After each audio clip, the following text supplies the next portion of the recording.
함께 살펴볼 내용은 식물 생태계의 천위에 관한 것입니다. 우리가 보는 숲이나 초원 같은 게 늘 그 모습 그대로 있는 게 아니라 사실은 끊임없이 변화하는 아주 긴 드라마 같다는 이야기인데요. 네, 맞습니다. 그 변화의 핵심 과정, 바로 천위, 영어로는 석세션이라고 하죠. 이 천위에 대해 좀 더 깊이 들어가 보겠습니다. 네, 천이라는 건 특정 장소에서 시간이 흐르면서 식물 군집의 종류나 구조가 일정한 방향으로 변해가는 과정, 이렇게 정의할 수 있어요. 일정한 방향성이 있다는 거군요. 그렇죠. 아무것도 없던 땅에서 시작해서 점차 복잡해지다가 결국에는 그 환경에서 가장 안정된 상태라고 할 수 있는 극상 군집에 도달하는 그런 긴 여정입니다. 근데 단순히 시간이 흐른다고 저절로 그렇게 변하는 건 아닐 텐데요. 이 변화를 이끄는 동력, 그게 뭘까요? 여러 요인이 복합적으로 작용하는데요. 크게 보면 한 3가지 환경적인 잠재력을 이야기할 수 있습니다. 첫 번째는 토양이나 기후 같은 기본적인 그 땅의 조건, 즉 입지 조건이고요. 네. 두 번째는 외부에서 씨앗 같은 것들이 얼마나 공급될 수 있느냐 하는 종 공급 가능성. 그리고 마지막으로는 군집 안에 살고 있는 생물들끼리의 상호작용입니다. 상호작용이요. 네, 특히 중요한 게 뭐냐면 식물 스스로가 자기 주변 환경을 바꾸는 능력이 있다는 거예요. 이걸 반작용이라고 부르는데요. 아, 반작용? 네, 예를 들어 초기에 들어온 식물들이 뿌리를 내리고 또 죽어서 쌓이면서 토양을 만들잖아요. 그렇죠. 그리고 자라면서 그늘을 만들기도 하고요. 그렇죠. 아, 그러니까 먼저 온 식물이 다음 식물을 위한 환경을 조성해준다. 이런 거군요. 마치 릴레이 경주에서 앞주자가 다음 주자를 위해 길을 닦아주는 것처럼요. 네, 비슷한 비유입니다. 단순히 환경에 수동적으로 적응만 하는 게 아니라 환경을 능동적으로 만들어가는 측면이 있는 거죠. 그럼 살아남는 전략 같은 것도 달라지겠네요. 당연하죠. 천이 초기에는 환경이 좀 불안정하고 예측하기 어렵잖아요. 네, 척박하고요. 그럴 때는 빨리 자라서 씨앗을 아주 많이 퍼뜨리는 전략이 유리해요. 이런 걸 알 전략종이라고 하는데 한해살이풀 같은 애들이 대표적이죠. 빨리 퍼지는 게 중요하니까. 네. 그런데 시간이 지나서 환경이 좀 안정되고 식물들이 빽빽하게 들어차서 경쟁이 심해지면요. 그때는 좀 다른 전략이 필요해요. 자원을 효율적으로 사용하고 경쟁에서 잘 버티고 오래 살아남는 종들이 유리해지죠. 이걸 K 전략종이라고 부릅니다. 예를 들면 그늘에서도 잘 자라는 큰 나무들 같은 거요. 아, 환경 조건에 따라서 유리한 전략이 바뀌는군요. 그렇죠. 이렇게 식물 군집 스스로가 환경을 만들고 또 그 환경 변화에 맞춰서 구성원이 바뀌어 나가는 이 전체 과정을 일종의 자기조직화 과정으로 볼 수도 있습니다. 자기조직화라. 흥미롭네요. 그런데 이 천이라는 게 다 똑같지는 않을 것 같아요. 시작하는 환경에 따라 좀 다르지 않을까요? 네, 맞습니다. 천이에도 종류가 있는데요. 크게 2가지 기준으로 나눠볼 수 있어요. 첫 번째 기준은 토양이 있느냐 없느냐입니다. 토양 유무요? 네, 이걸로 1차 천이와 2차 천이를 구분합니다. 1차 천이는 뭐냐면 과거에 생물이 전혀 살지 않았던 완전한 불모지에서 시작하는 거예요. 예를 들어 화산 폭발로 용암이 굳은 땅이라든지 빙하가 녹아내리면서 드러난 맨 안반 같은 곳이죠. 와, 정말 저무것도 없는 상태? 네, 심지어 흙, 즉 토양조차 전혀 없는 상태에서 시작하는 겁니다. 그러니까 맨 처음에는 바위를 부수고 흙을 만드는 과정부터 시작해야 하거든요. 와, 그럼 시간이 엄청 오래 걸리겠는데요? 네, 맞습니다. 토양 형성 자체가 워낙 느린 과정이라서 1차 천이는 수백 년, 어쩌면 수천 년 이상 걸릴 수도 있는 아주 긴 과정입니다. 그럼 2차 천이는 어떤 건가요? 뭔가 좀 다를 것 같은데요? 2차 천이는 원래 식물이 살고 있던 곳인데 산불이 났다거나 벌목을 했다거나 아니면 경작을 하다가 버려둔 묵정밭처럼 기존의 식생이 파괴된 후에 다시 시작되는 천이를 말해요. 아, 한 번은 리셋된 곳이군요. 그렇죠. 가장 큰 차이점은 뭐냐면 2차 천이는 시작 지점에 토양이 이미 존재한다는 거예요. 네, 1차 천이랑 다르네요. 네. 그리고 그 토양 속에는 비록 식물은 사라졌지만 이전에 살던 식물들이 남긴 유기물이나 미생물들이 남아있고요. 또 중요한 게 땅속에 잠자고 있던 씨앗들이 있어요. 이걸 메토종자, 시드뱅크라고 하거든요. 메토종자요? 땅속 씨앗 은행 같은 건가요? 맞아요. 일종의 보험 같은 거죠. 또 살아남은 뿌리 같은 것들도 있을 수 있고요. 이렇게 남아있는 것들을 통틀어서 생태적 유산, Ecological Legacy라고 부릅니다. 아, 생태적 유산. 네, 이 생태적 유산 덕분에 2차 천이는 1차 천이와 비교했을 때 훨씬 빠르게 진행될 수 있는 거죠. 그래서 산불이 크게 나도 시간이 지나면 다시 풀이 자라고 나무가 자라서 숲이 되는 거군요. 그 토양 속에 다음 세대를 위한 준비가 되어 있었던 거네요. 바로 그거죠. 생태적 유산이 회복의 열쇠가 되는 셈입니다. 아, 정말 중요한 개념이네요. 그럼 다른 분류 기준은 또 뭐가 있나요? 다른 기준으로는 시작 환경의 수분 조건에 따라 나눌 수 있습니다. 건생천이와 습생천이로요. 건생, 습생. 이름에서 느낌이 오는데요. 네, 건생천이는 말 그대로 아주 건조한 환경, 영어로는 엑세렉이라고 하는데요. 이런 곳에서 시작하는 천이입니다. 주로 맨 땅이나 암석 위에서 시작하니까 보통 1차 천이가 건생천이에 해당하는 경우가 많죠.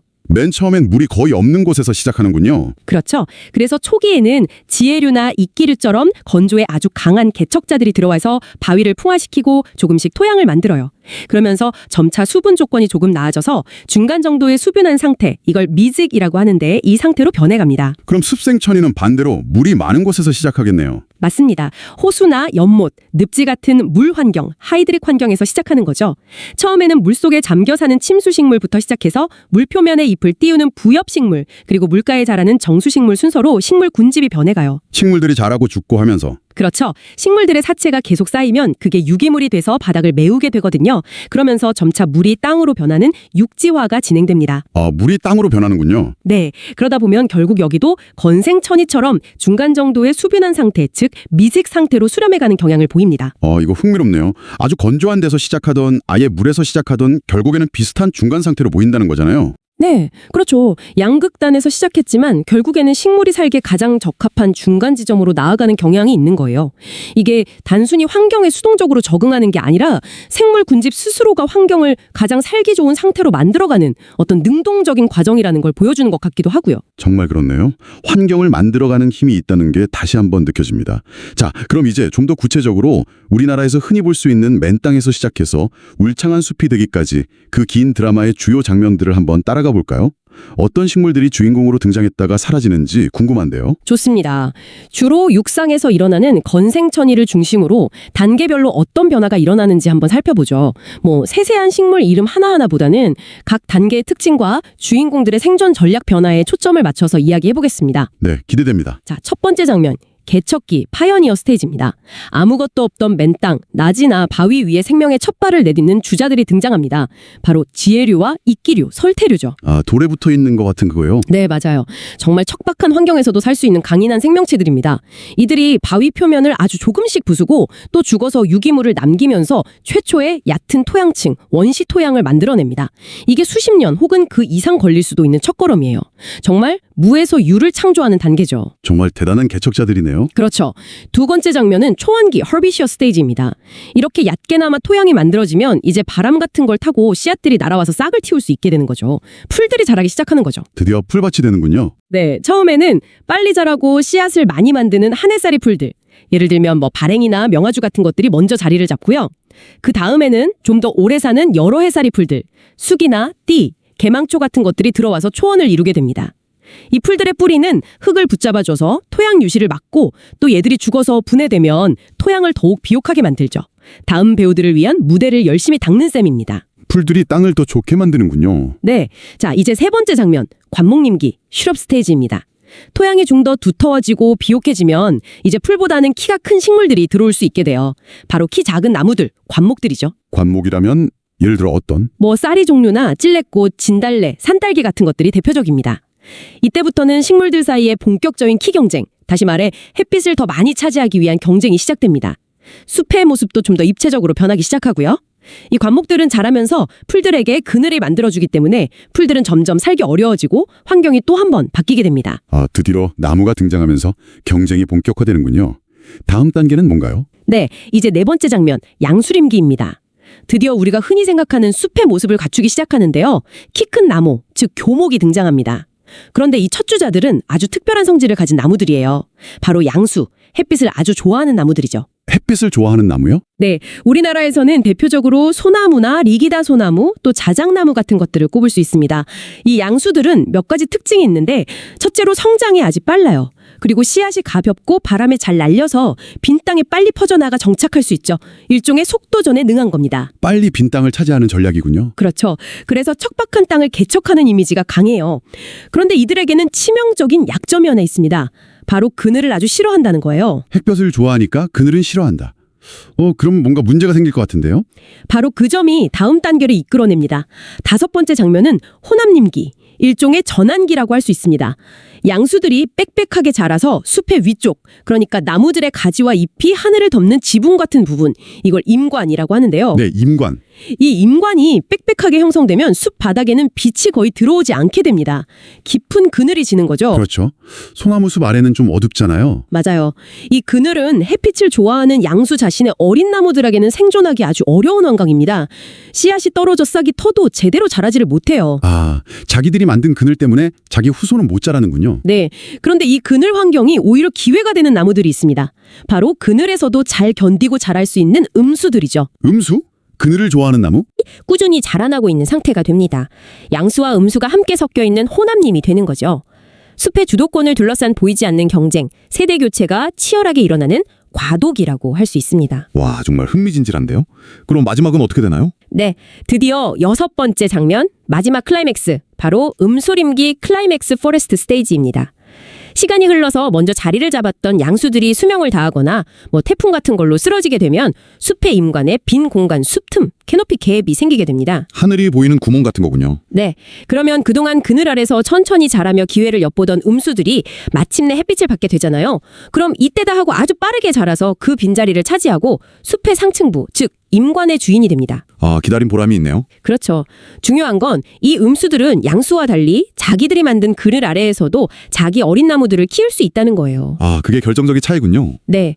그렇기 때문에 한번 음수가 숲의 우점종이 되면 다른 종류의 나무들이 쉽게 침입하기 어렵고 비교적 안정적인 상태를 오랫동안 유지할 수 있게 됩니다.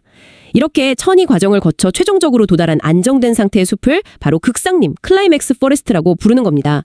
우리나라 온대지방에서는 보통 서어나무나 참나무류, 신갈나무, 졸참나무 등 이런 극상림을 이루는 대표적인 수종들이죠. 와, 정말 한편의 대하 드라마를 본 것 같습니다. 속도로 먼저 땅을 차지했던 양수는 결국 스스로 만든 그늘 때문에 다음 세대를 남기지 못하고 인내심을 가지고 기다렸던 음수가 결국 숲의 최종 승자가 되는군요. 아까 말씀하신 절벽 같은 척박한 곳에 소나무가 많은 이유가 어쩌면 비옥한 땅에서는 음수와의 경쟁에서 밀려났기 때문일 수도 있다는 해석, 이게 확 와닿는데요. 네, 충분히 그렇게 생각해 볼 수 있습니다. 숲의 현재 모습 속에는 그 숲이 거쳐온 수많은 경쟁과 변화의 역사가 담겨 있는 셈이죠. 그렇군요. 자, 그렇게 천이의 최종 단계에 도달한 숲이 바로 극상림이라고 하셨는데요. 이 극상림은 구체적으로 어떤 특징들을 가지나요? 그냥 오래된 나무가 많은 숲이랑은 좀 다른 건가요? 네, 몇 가지 중요한 특징이 있습니다. 첫째는 구조적인 특징인데요.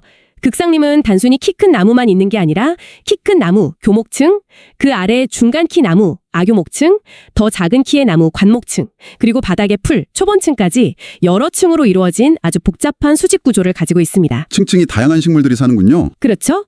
이렇게 구조가 복잡하다 보니까 각 층마다 다른 환경 조건이 만들어지고 그 덕분에 아주 다양한 종류의 동물이나 곤충, 미생물들이 함께 살아갈 수 있는 공간, 즉 미세서식지가 풍부해집니다.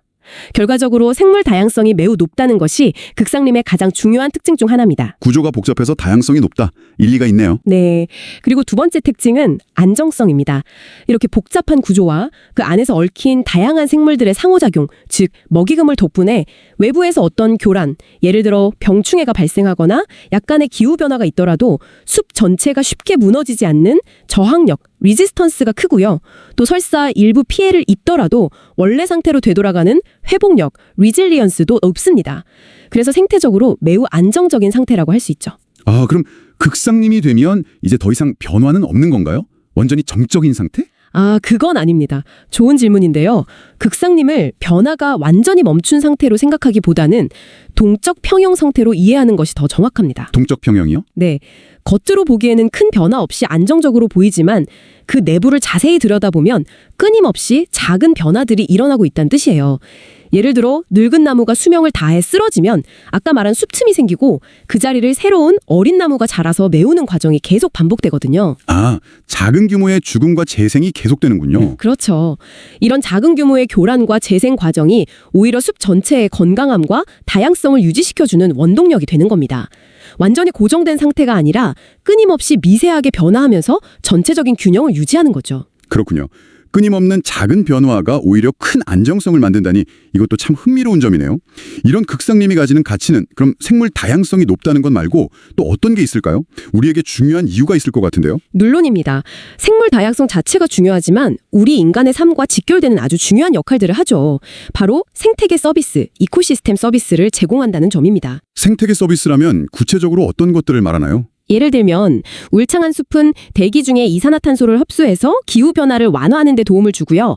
탄소 흡수 기능, 또 숲의 토양은 많은 물을 저장했다가 서서히 흘려보내서 홍수나 가뭄을 조절해주고 숨이 숲을 통과하면서 깨끗하게 정화되기도 합니다. 수질 정화 기능, 이런 것들이 다 우리 인간이 살아가는데 필수적인 혜택들이잖아요. 네, 그렇죠. 공기 정화, 물 공급, 재해 예방 정말 중요하네요. 네, 극상림은 이런 생태계 서비스들을 가장 효과적으로 제공할 수 있는 상태의 숲이라고 할 수 있습니다. 와, 그럼 우리나라에도 이런 극상림의 모습을 잘 보여주는 대표적인 곳이 있을까요? 네, 있습니다. 아마 들어보셨을 수도 있는데 경기도 포천에 있는 광릉숲이 바로 그 대표적인 예입니다. 아, 광릉숲 들어봤어요? 광릉숲은 조선시대 세조의 능, 즉 광릉의 부속림으로 지정된 이후 약 560년 동안 국가 차원에서 엄격하게 보호되어 왔어요. 덕분에 오랜 세월 동안 사람의 간섭이 최소화되면서 우리나라 온대 중부지방의 화렵수 극상림이 어떤 모습인지를 아주 잘 보여주는 살아있는 증거가 되었죠. 그래서 2010년에는 유네스코 생물권 보전지역으로 지정되기도 했습니다. 560년이라니. 정말 엄청난 시간이네요. 거의 조선 왕조 역사와 함께한 숲이군요. 그 광릉숲은 실제 모습이 어떤가요? 가보면 정말 숲이 깊다는 느낌을 받는데요. 극상림을 대표하는 수종, 즉 우점종인 서나무가 숲의 줄을 이루고 있고요. 그 외에도 졸참나무, 갈참나무 같은 다른 참나무 종류들이 함께 섞여 있습니다.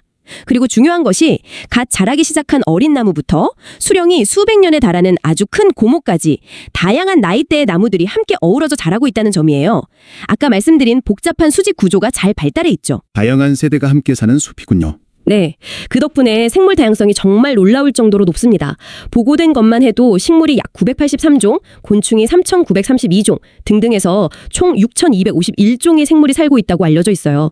특히 천연기념물인 장수하늘소라든지 지금은 거의 사라진 큰악새 같은 희귀종들이 서식한다는 사실 자체가 광릉숲의 생태적 가치가 얼마나 높은지를 상징적으로 보여주는 거죠. 와, 6,000종이 넘는 생물이 한 숲에 산다니 정말 대단하네요. 꼭 한번 가보고 싶어집니다. 그런데요, 아까 천이 과정이 긴 드라마 같다고 하셨는데 드라마에는 항상 갈등이나 위기가 있잖아요. 이 천이 과정도 항상 이렇게 순서대로 평탄하게만 진행되는 건 아니겠죠? 뭔가 방해하는 요인들도 있을 것 같습니다. 물론입니다. 천이 과정은 이상적인 모델이고 실제 자연에서는 여러 가지 요인들 때문에 그 속도가 느려지기도 하고 방향이 바뀌기도 하고 심지어는 과거 단계로 되돌아가기도 합니다. 이런 요인들을 크게 자연적인 요인과 인위적인 요인으로 나눠볼 수 있어요. 자연적인 요인이라면 어떤 게 있을까요? 가장 기본적으로는 그 지역의 기후 조건, 기온이나 강수량 같은 거, 이나 지형, 땅의 경사나 방향, 토양의 특성 같은 것들이 천이의 속도나 최종 도달점, 극상 상태에 영향을 미칩니다. 예를 들어 너무 건조하거나 토양에 척박한 곳은 천이 진영이 아주 느리겠죠. 환경 조건 자체가 제약이 될 수 있군요. 네, 그리고 또 중요한 자연적 요인이 바로 자연 교란, Natural Disturbance입니다. 산불, 태풍, 홍수, 산사태, 대규모 병충해 발생 같은 것들이죠. 이런 자연재해는 숲을 크게 파괴해서 천이 단계를 순식간에 과거로 되돌려 놓기도 합니다. 이걸 퇴행천이라고 부르기도 해요. 아, 힘들게 진행된 과정이 다시 뒤로 돌아갈 수도 있군요. 네요. 예를 들어 작은 규모의 산불은 오히려 땅에 쌓인 너무 두꺼운 낙엽층을 제거해주거나 특정 식물 종자, 불에 강한 소나무 씨앗의 발화를 돕기도 하고요. 또 태풍으로 큰 나무가 쓰러져서 숲틈이 생기면 그 공간으로 새로운 빛이 들어오면서 다양한 식물들이 자랄 기회를 얻게 되거든요. 아, 교란이 오히려 다양성을 높이는 계기가 될 수도 있다는 거네요. 네, 맞습니다. 적당한 빈도와 규모의 자연 교란은 오히려 생태계의 역동성과 다양성을 유지하는 데 긍정적인 역할을 하기도 합니다. 그렇군요. 자연 교란은 파괴적이기도 하지만 생태계가 돌아가는 방식의 일부라고 볼 수도 있겠네요. 그럼 인위적인 요인은 어떤가요? 이건 좀 문제가 심각할 것 같은데요. 네, 맞습니다. 인위적인 요인, 즉 사람의 활동에 의한 교란은 자연 교란과는 그 규모나 빈도, 영향력 면에서 차원이 다른 경우가 많습니다. 우선 대규모로 이루어지는 벌채는 숲 자체를 사라지게 만들죠. 또 도로나 댐, 도시를 건설하는 것과 같은 토지 이용의 변화는 아예 서식지 자체를 파괴하거나 여러 조각으로 잘게 나누는 단편화를 일으켜서 생태계를 심각하게 위협합니다. 서식지가 사라지거나 조각나는 거군요. 네, 그리고 또 문제가 되는 것이 인공조림인데요. 물론 나무를 심는 것 자체는 긍정적일 수 있지만 문제는 경제적인 이유로 한 가지 종류의 나무만, 그것도 같은 나이의 나무들만 빽빽하게 심는 경우가 많다는 거예요. 이런 단술림은 겉보기에는 푸르게 보일지 몰라도 생태적으로는 매우 불안정합니다. 생물 다양성이 극히 낮고 특정 병해충이 돌거나 기후변화 같은 스트레스에 아주 취약해서 한번 문제가 생기면 숲 전체가 한꺼번에 피해를 입을 위험이 크죠. 아, 보기엔 좋아도 속은 부실할 수 있군요. 그렇죠. 그리고 현재 가장 큰 위협이자 교란 요인으로 꼽히는 것이 바로 기후변화입니다. 지구온난화로 인해 평균 기온이 상승하고 가뭄이나 폭염, 집중호우, 대형 산불 같은 극한 기상 현상의 빈도와 강도가 증가하고 있잖아요. 네, 요즘 정말 심각하죠. 이런 변화는 숲을 구성하는 나무들에게 직접적인 스트레스를 줄 뿐만 아니라 병해충의 발생 패턴을 바꾸고 결국에는 숲 전체의 건강성을 악화시킵니다. 또 어떤 나무가 어디까지 자랄 수 있는지 분포 범위에도 영향을 미치기 때문에 미래의 우리나라 숲이 어떤 모습으로 변해갈지, 즉 천이 경로가 어떻게 될지를 예측하기 매우 어렵게 만들고 있습니다. 기후변화는 정말 전방위적인 영향을 미치는군요.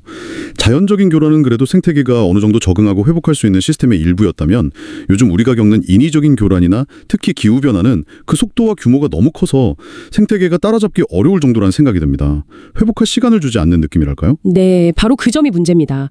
자연의 회복 속도를 인간의 파괴 속도가 훨씬 앞질러가고 있는 거죠. 그래서 이 천이 과정에 대한 이해가 더욱 중요해지는 겁니다. 천이의 원리를 제대로 아는 것이 우리가 현재 망가진 생태계를 어떻게 복원하고 또 앞으로 숲을 어떻게 관리해야 할지에 대한 중요한 실마리를 주기 때문입니다. 아, 그렇군요. 천이 이론에서 우리가 얻을 수 있는 지혜, 구체적으로 어떤 것들이 있을까요? 크게 세 가지 정도를 생각해 볼 수 있을 것 같아요. 첫째는 생태 복원을 할 때는 천이 단계를 고려해야 한다는 점입니다. 예를 들어 완전히 훼손된 지역에 처음부터 극상림을 이루는 큰 나무, 음수를 덜컥 심는다고 해서 바로 숲이 되는 게 아니거든요. 아, 그렇죠. 토양부터 안 좋은 상태일 텐데. 네, 오히려 그거보다는 초기 단계에 해당하는 척박한 환경에서도 잘 자라는 풀이나 관목 같은 개척종들을 먼저 도입해서 토양을 안정시키고 환경을 개선하는 단계를 거치는 것이 중요할 수 있습니다. 자연스러운 천이 과정을 따라가면서 생태계 스스로 회복할 수 있는 힘, 즉 자생력을 길러주는 접근 방식이 장기적으로 더 효과적이고 지속 가능할 수 있다는 거죠. 무조건 최종 단계만 목표로 할 게 아니라 과정을 존중해야 한다는 거네요. 맞습니다. 두 번째는 극상림의 보존이 절대적으로 중요하다는 것입니다. 아까 광릉숲 예를 들었지만 한번 파괴되면 원래 상태로 되돌리는 것이 거의 불가능하거나 수백 년 이상 걸리는 것이 바로 극상림입니다. 이곳은 수많은 생물들의 마지막 피난처이자 우리에게 필수적인 생태계 서비스의 원천이잖아요. 따라서 이런 곳들은 더 이상 훼손되지 않도록 강력한 보호 정책과 관리가 필요하다는 당연하지만 중요한 교훈을 얻을 수 있습니다. 네, 한번 잃으면 되돌리기 힘드니까요. 마지막으로 또 어떤 점을 생각해야 할까요? 마지막으로는 특히 기후변화 시대에 맞는 새로운 산림 관리 전략이 필요하다는 점입니다. 과거처럼 단순히 목재 생산을 위해서 단일 수종, 단일 연령의 단순림을 만드는 방식은 이제 지양해야 합니다. 대신에 다양한 종류의 나무와 다양한 연령대의 나무들이 함께 섞여 자라는 혼합림이나 여러 층의 구조를 가진 복층림을 조성하는 방향으로 나아가야 합니다. 왜 그런 방식이 더 좋은 건가요? 그렇게 다양한 구조와 구성을 가진 숲은 특정 병해충이나 질병이 돌아도 한꺼번에 피해를 입을 위험이 적고 또 가뭄이나 고온 같은 기후변화 스트레스에도 더 잘 견딜 수 있습니다. 즉 예측하기 어려운 미래의 다양한 교란에 대한 숲의 회복 탄력성을 높이는 거죠. 이것이 기후위기 시대에 우리 숲을 더 건강하고 지속 가능하게 지키는 방법이 될 것입니다. 그렇군요. 다양성이 결국 안정성과 회복력을 높이는 열쇠라는 말씀이시네요.